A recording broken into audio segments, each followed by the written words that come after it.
Okay, let's get into it. Today, we're doing a deep dive into something that has completely reshaped how technology gets built, DevOps. It really has. And it's not just about, shipping software faster. It's about solving this fundamental conflict that basically defined tech for decades, this tension between speed and stability.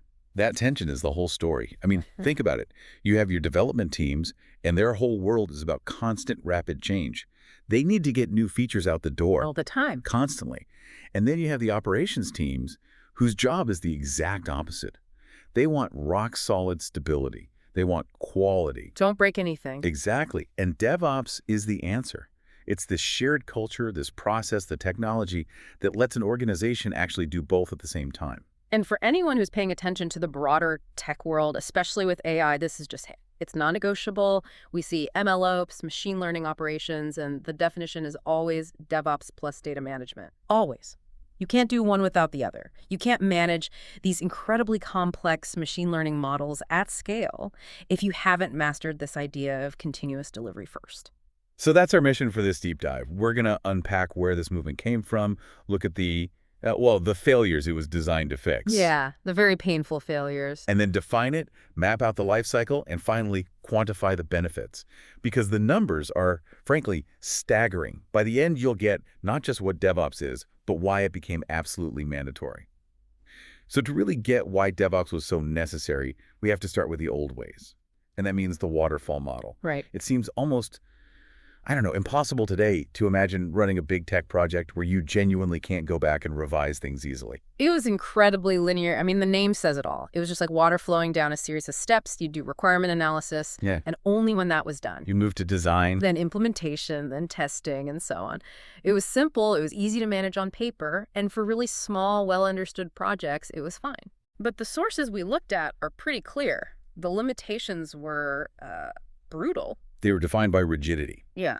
The core problem, the real killer, was that once a phase was, quote-unquote, finished, it was locked. You couldn't go back. There was no built-in feedback path. You couldn't easily correct errors or adjust to new information until it was way too late. This just created massive risk, massive uncertainty, and you didn't see a single piece of working software until the very, very end. So the industry obviously had to fix that. The pivot was to Agile, and Agile was all about fighting that rigidity, making things more adaptive. Exactly. Agile was a huge step forward. It broke these massive projects down into small, manageable cycles. We call them iterations or sprints, usually a few weeks long. And the key was that you delivered a working product at the end of every single sprint. That was the game changer, both functionally and psychologically. All of a sudden, you had these incremental outcomes, not just one huge high-stakes launch a year or two down the line. Okay, so Agile sped up the development side like crazy, but it also exposed a new, really fundamental problem that it couldn't solve on its own. It did. The structural divide, the famous brick wall between dev and ops. And this is the historical bottleneck that DevOps was really born to eliminate. You had the dev team moving super fast, checking in code all the time, measured on speed and features. And then you had the ops team, measured on uptime, on stability, and they were still in their own silos with different goals, different tools. A different culture. Which leads to that classic infuriating conflict, the developer says. That works on my machine. Right. The code works fine on my laptop. And the operations engineer is, fighting fires in production, yelling back, well, it doesn't work here. And that friction isn't just attitude, it's rooted in a technical reality. Environment mismatch.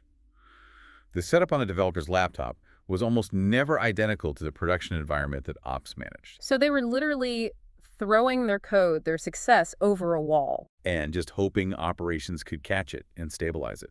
That cultural and technical divide. It just had to be eliminated. Okay, so if that divide, that wall, is the problem, what's the solution? How do we actually define DevOps? At its core, DevOps is a philosophy. It's an approach that explicitly brings together the three critical pillars: development, quality assurance, and operations. So it's not just dev and ops, QA is in there too. Absolutely. It's a holistic set of practices designed to integrate all their work to make that entire flow of getting software to a customer as efficient and reliable as possible. So let's break that down. In this new unified world, what does the dev side focus on? Well, they're still writing and testing code, of course, but their priorities shift to enabling the speed of the whole pipeline. They get really focused on code quality and using version control systems or VCS like Git, Which tracks every single change. every change from everyone. And they also own that early stage testing unit tests, acceptance tests, baking those checks right into the workflow from the beginning. And what about ops? If their job is stability, but now dev is pushing changes constantly, how does their role change? They shift from being a gatekeeper, a firewall against change, to being an enabler of change. Their focus moves to infrastructure management, making sure servers are provisioned correctly and fast, and creating these reliable, automated deployment pipelines. So they build the highway for the code to travel on. That's a great way to put it. And crucially, they own monitoring and alerting. They have to keep a constant eye on how everything is performing once it's live. That kind of unification, it sounds like it requires more than just a memo. Our sources point to three fundamentals: automation, tools, and culture. Right. And automation is the absolute non-negotiable starting point. It has to be. If you're going to release 30 times more often, you can't have humans manually running tests or configuring servers. It's just not possible. Automation frees up the ops people to work on bigger problems, like optimizing the pipeline itself. And the tools are what make that automation real. We hear names like Jenkins, Docker, Kubernetes all the time. Can you give us a quick way to picture how they fit together? Sure. Think of it like this. Git is your shared library where every draft is perfectly cataloged. Uh-huh. Jenkins is like the automated foreman who grabs the latest deterrents, the code, and immediately starts the building and testing process. Okay. And then you have containerization tools, and the big one is Docker. Docker creates standardized shipping boxes. These containers ensure that your application, once it's built, will run the exact same way everywhere. So that eliminates the works on my machine problem. Precisely. Yeah. But all of this amazing tech is useless without the third piece, culture. The real game changer is the cultural shift. It's about communication, shared responsibility, and breaking down those silos to create real cross-functional teams. The human element. It's amazing how recent this is. I mean, the concept came out of a discussion between Andrew Clay and Patrick Dubois in 2008. And the first DevOps Days event was in 2009. Yeah, we're talking about a movement that's barely over a decade old, and it has completely remade the digital world. So we've got the culture, we've got the tools. Now we need the process that ties it all together. And that's where we get the famous DevOps continuous lifecycle. The infinity loop. Right, the infinity loop. And it's not just a cool graphic. It really illustrates this idea of a constant integrated feedback system. We can start on the development side, which is all about speed. We call that continuous integration, or CI. So walk us through that side of the loop. It starts with plan and code. Right. Planning sets the vision, but it's not a one-time thing. It's constantly incorporating feedback from the end of the loop. Then you have coding, where developers are committing their changes frequently, sometimes many times a day, into that version control system. And quality is built in from the start. It has to be. Yeah. Security checks, code styling, a lot of that is automated with plugins right in the developer's environment. Then we get to the heart of CI, which is the build stage. The build phase is where that integration actually happens. A developer commits code. They create what's called a pull request. And before that code can be merged into the main project, a whole set of automated processes kicks off. It compiles the code, runs the tests. Exactly. And if everything passes, the code is merged. This immediate feedback is what makes it continuous.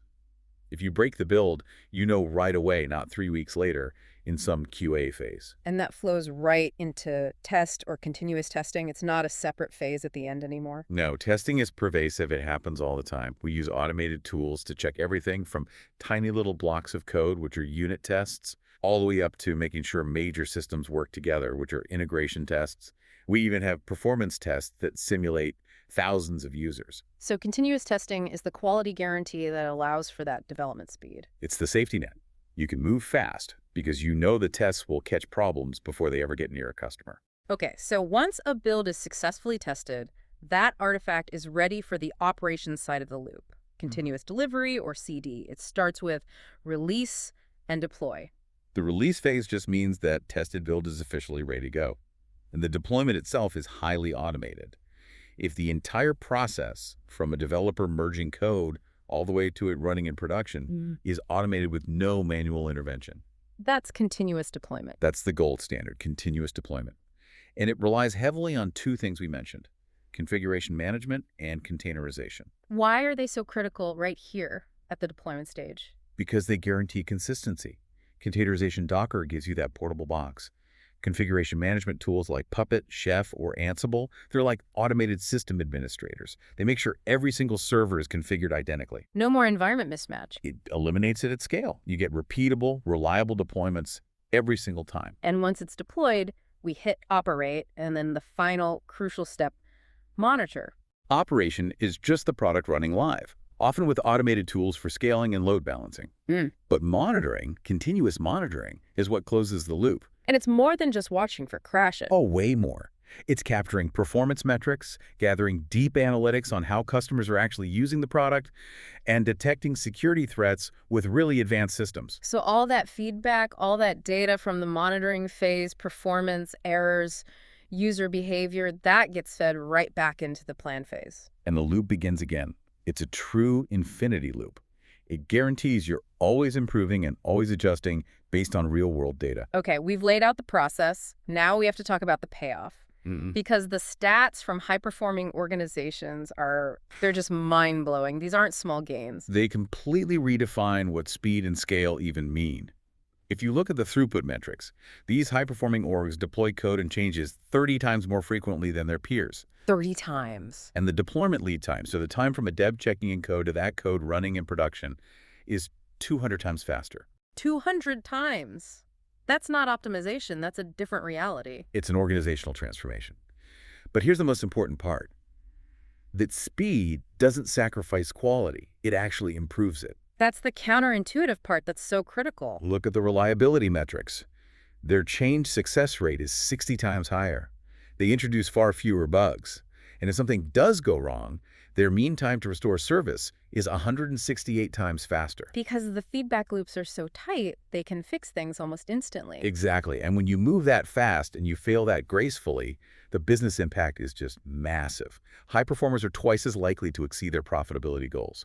We're talking Amazon doing over 20,000 releases a day, Netflix doing thousands. So how do they achieve that? It's not just the tools, right? It's a way of thinking. It's because they view their entire process through the lens of value stream management. The technology value stream is that entire journey from a business idea all the way to a working service in a customer's hands. DevOps is about relentlessly hunting down and eliminating the waste, the bottlenecks, the delays in that stream. And part of eliminating waste is getting things right the first time. Which brings us to this key quality metric, percentage change accepted or per CI a day. This metric is so powerful because it measures rework. It basically asks the downstream customer, the next team in the process, what percentage of the time do you get work that is, quote, usable as is? Without needing corrections or clarification or being sent back. Right. So if the dev team hands code to QA and QA has to reject it and send it back half the time, your per CA is terrible. It forces every team to focus on the quality of their output to avoid that costly back and forth. And we saw this in action with that Deloitte case study, the insurer they worked with. Yeah, they implemented these CI/CD pipelines and could support about 15 teams with around 100 on-demand dev and test environments. And the outcome was, what, about 150 daily deployments into those test environments? With the environments themselves being built in about 30 minutes, that's the kind of operational velocity we're talking about. It's a different world. Before we wrap up, we have to clear up some common myths. Because with any concept, this big misconceptions start to fly around. The first one you hear all the time is, DevOps is just the new name for Agile. They are not the same thing, but they work incredibly well together. They're cohesive. Agile fixed the rigid sequential process. DevOps fixed the rigid organizational silos. So you could do DevOps without Agile, technically. You could, but you get the full benefit, the real optimization when you marry the iterative speed of Agile with the collaborative automation of DevOps. Okay, myth number 2. You can just go out and buy DevOps. I mean, if the results are this good, why not just buy the software? That's a complete misunderstanding of what it is. You can't buy it. You can buy the tools. You can buy Git, Jenkins, Docker, sure. But the essential ingredient is the culture. The collaboration. The shared responsibility, the mindset of continuous feedback. That's an organizational commitment. You can't buy it in a box. And my personal favorite myth, that with all this automation, the operations team is going to be obsolete. Couldn't be further from the truth. Automation doesn't get rid of operations engineers. It gets rid of their most tedious, repetitive work. The boring stuff. Exactly.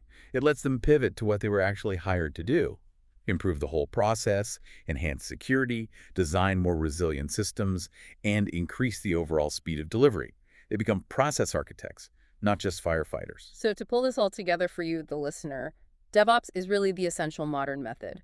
It gets you faster time to market, huge efficiency gains, higher reliability, and it breaks down those organizational silos that used to kill innovation. It really succeeds by marrying the speed that development wants with the stability that operations needs. And it's all powered by feedback, automation, and a unified culture. Okay, so what does this all mean beyond just the tech stack?